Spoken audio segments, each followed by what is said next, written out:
Greetings and welcome, all my friends. And today I'm going to talk about how to get started in initiation into hermetics, as I think so many people get tripped up just even starting and getting through the first step or the first few steps.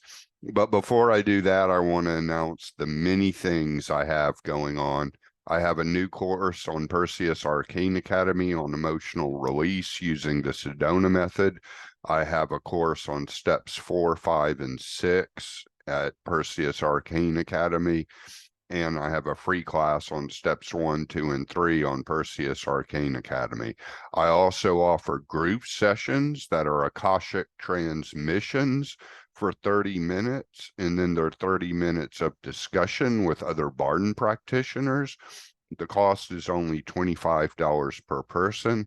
And of course, I do offer individual coaching too, where I can coach you through the steps, answer all the questions you have, and provide a safe space to process everything.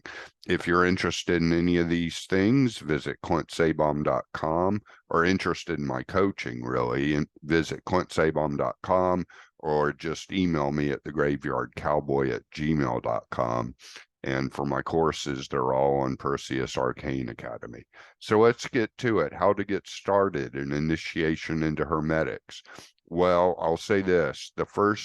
In the first 3 steps, the most important things are vacancy of mind, autosuggestion, and pore breathing with the elements that comes in step 3.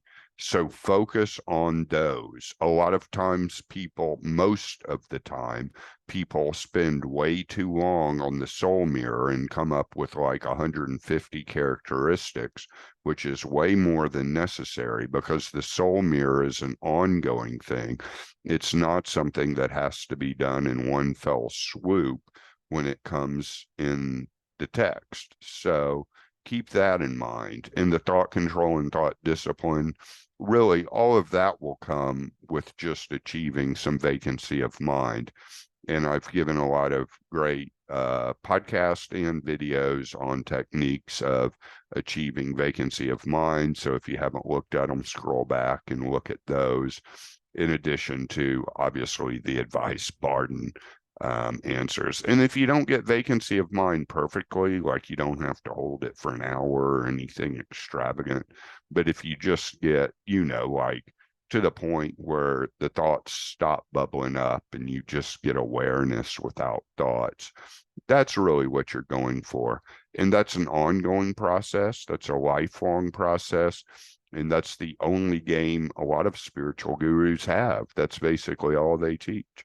So very important, and it's its own journey, as Ron Clark says, that continues forever. And then use auto-suggestion a lot. And the key is, and what I tell all my clients, get to the pore breathing with the elements in step 3 as soon as possible. As soon as possible, get to that. Even if you feel you haven't done the exercises perfectly in steps 1 and 2. So many people, people will go against my advice. I'll tell them this advice and they'll say, no, I want to get it down perfectly, like Barden says.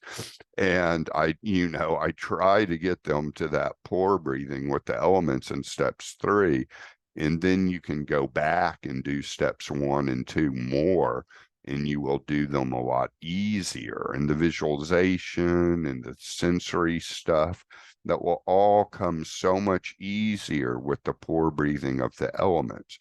So you can always go forward and then backtrack, because throughout the 10 steps, you're always doing 10 at once. You never really completely graduate from a step. So I hope this helps everyone. And again, you can reach out to me at thegraveyardcowboy@gmail.com. And of course, I appreciate all of you supporting my work and being here for me.